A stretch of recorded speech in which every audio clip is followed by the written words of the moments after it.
Hello, and welcome to our episode on the Cold War during the 60s and 70s. We are going to dive right in, looking at Europe during this time period. So first we'll start with Joseph Stalin. So Joseph Stalin is going to lead the Soviet Union from 1927 to 1953. When the Cold War began, Stalin starts to spread communism into all of the satellite countries that he kind of created in Eastern Europe. So remember, he refuses to allow self-determination and instead turns all of these new countries communist. Then, Stalin will escalate the Cold War by creating the Berlin blockade in 1948, where he tries to turn all of Berlin communist, which again does not work. And then it's also under Stalin that the Soviet Union tests the first atomic bomb in 1949, or their atomic bomb, I should say, and their first hydrogen bomb in 1953. So you can see that Stalin really is not messing around here. He was looking to really modernize the Soviet Union and bring them into the 20th century, and he really helps make them a very competitive superpower. Stalin is also the one who signs a treaty of friendship with Mao Zedong after the Chinese Revolution, and we'll get more into Mao and his communist movement in a later episode. But Stalin is also going to be sending weapons into North Korea during the Korean War, and that's going to be one of the first really big proxy wars that the Soviet Union and the United States engage in. But of course, Stalin does have to die sometime. He is only human. So after Joseph Stalin's death in 1953, it's really going to change the Soviet Union and how they approach the Cold War against the United States. They had really been acting under Stalin's policies the entire time they'd been in this Cold War, and now it's kind of left open to, how are they going to react? So the new leader of the Soviet Union is going to be a man named Nikita Khrushchev. And Khrushchev will begin a series of reforms known as de-Stalinization, which means that they're going to start kind of taking away some of the policies Stalin had. They're going to start doing things like releasing political prisoners of Stalin and relaxing censorship, so allowing people more free speech in the Soviet Union. And at first, it really seems that Khrushchev will be willing to work with the United States to start to ease Cold War tension. You even see in this picture in the top left, him meeting with the current US president. So it seems at first like he's going to make an active effort to kind of bring some peace. But unfortunately, that's really not what's going to happen. Between the 1950s and 1960s, the US and the Soviet Union are really going to escalate in this Cold War, almost to the brink of a nuclear war. It's under Khrushchev's rule that the Soviet Union will launch Sputnik and really start the space race. The creation of ICBMs, or intercontinental ballistic missiles, will lead to the stockpiling of nuclear weapons during the arms race. And the arms race and the space race, of course, are basically being it's a competition between the US and the Soviet Union pretty exclusively. And if you look here at the map, you can see all of those dots are all different launch zones for these ICBMs. So the red are all of the missiles that are ready to launch at the United States, and then the blue are all the missiles ready to launch at the Soviet Union. And you can see also some of these blue missiles are actually in Europe, for example. So the Soviet Union's pretty surrounded. In 1961, John F. Kennedy became the United States president. Kennedy and Khrushchev faced two important crises as world leaders that are going to heighten Cold War tensions. The first is the building of the Berlin Wall, and the second will be the Cuban Missile Crisis. So even after the Berlin blockade, the city of Berlin was still divided between all of the countries that were occupying it. And mostly at this time, the overwhelming presence is going to be the United States and their democracy, and then the Soviet Union and their communism. So Khrushchev becomes upset with the increasing number of communist East Germans who are trying to move to democratic West Berlin. He doesn't see why they would want to be in West Berlin and why they don't kind of succumb to the prosperity of communism. So in 1961, Khrushchev threatens to cut off access to West Berlin, very much like Stalin's blockade in 1948. But President Kennedy makes a very public promise to protect West Berlin from being taken over. So rather than blockade the city, because he knew that wouldn't work, it's already been proven not to work, communist leaders are going to build the Berlin Wall to keep East Germans out of West Berlin. So if you can imagine, this wall kind of goes up very suddenly, not quite overnight, because you can't build a wall overnight, but very quickly, and just goes straight through the middle of the city. If you can imagine, Georgetown having a wall that goes right in down the middle of the square, and then all of a sudden you can't go past that wall. You know people on the other side, you can see people, maybe your mom, your dad lives on the other side, and now you can't get past it. So the Berlin Wall really becomes the iconic image of the Cold War. And if you go there today, most of the wall has been taken down, but I was there a few years ago, and they have left certain parts of it up, kind of as a reminder of what was. So the wall itself was usually between 10 to 15 feet high, and it surrounds West Berlin. And on the other side, you've got this gap in between the wall, and they call it no man's land, the death strip, that would be constantly patrolled by Soviet, communist soldiers.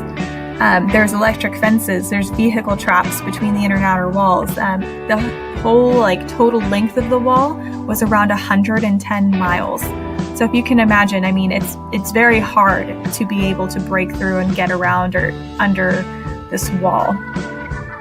So while tension is building in Berlin, tension is also building in Latin America.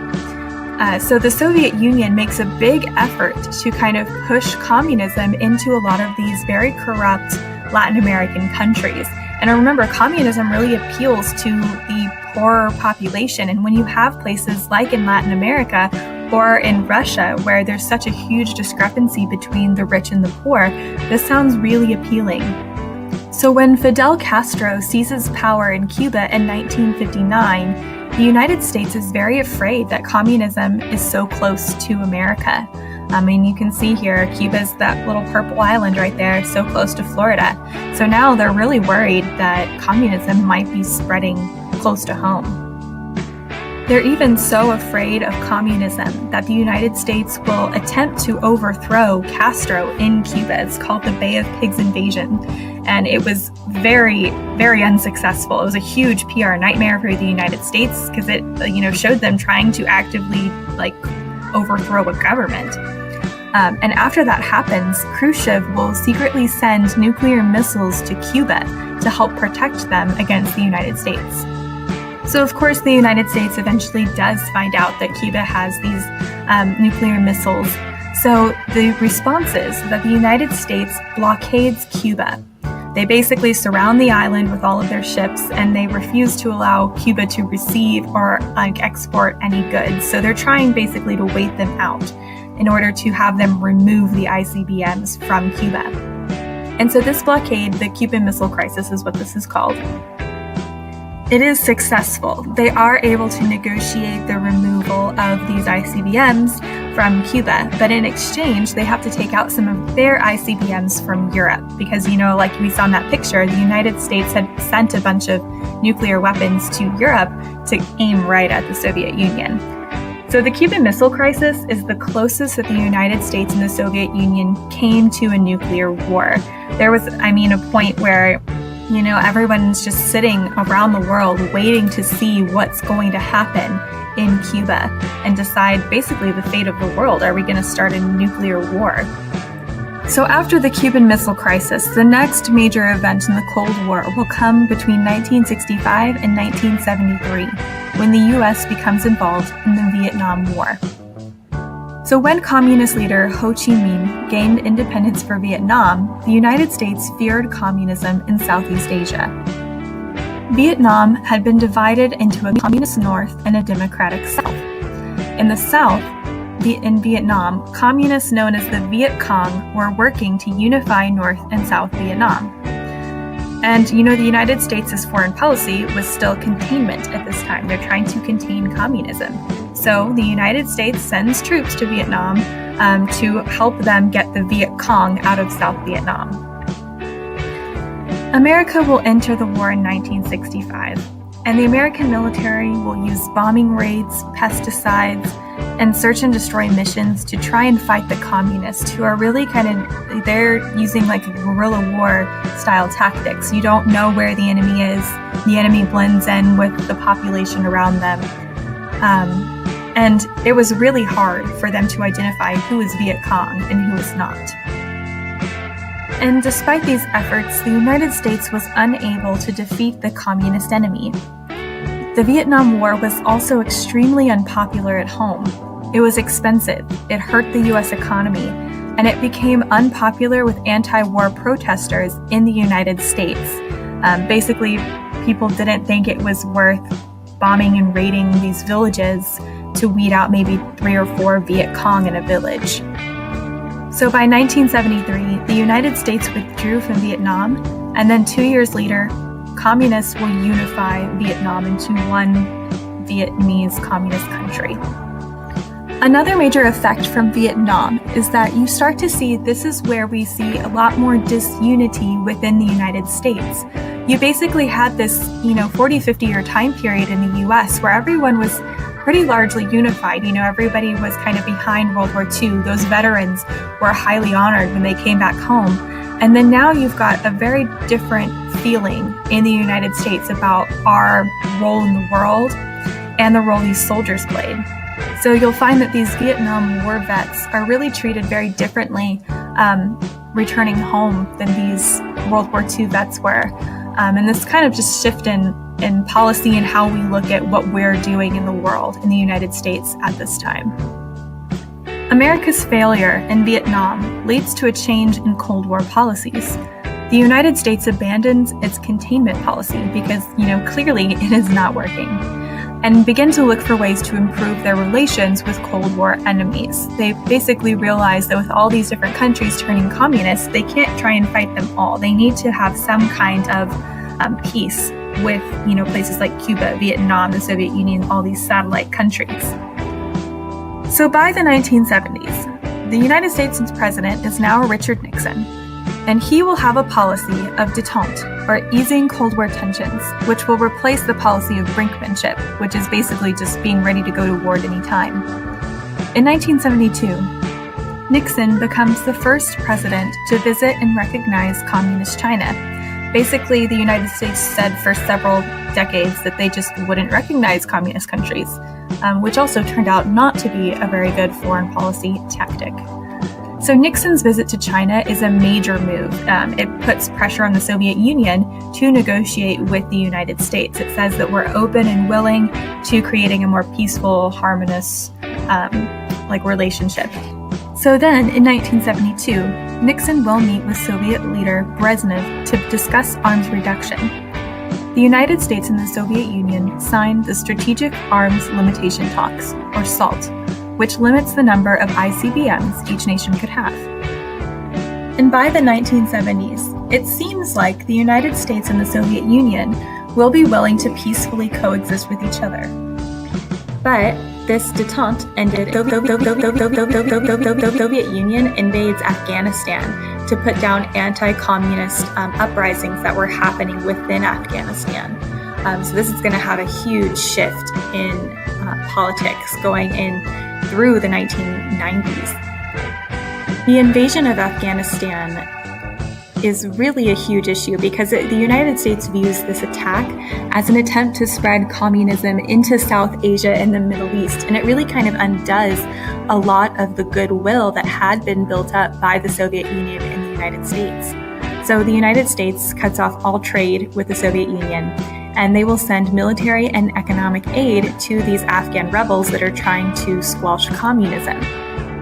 The unfortunate thing is that the people they are supporting to squelch communism will actually be the Taliban, which I think the United States didn't really totally think through on that one. As you know, the Taliban will take over and institute very strict Sharia law and bring Afghanistan back, decades.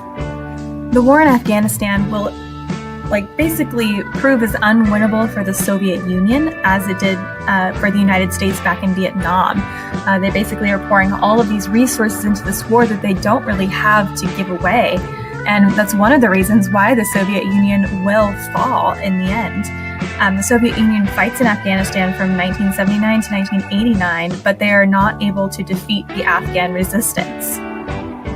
And then finally, in the 1980s, the new president, President Ronald Reagan, will help the United States win the Cold War against the Soviet Union.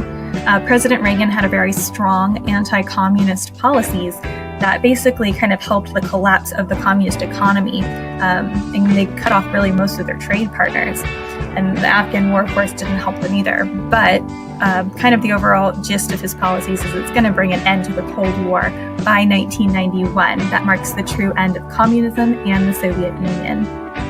So this concludes our episode on the Cold War in the 1960s and 1970s. There's lots of effects of the Cold War that still impact us today, and we'll talk some more about that when we talk about globalization. Thanks for watching.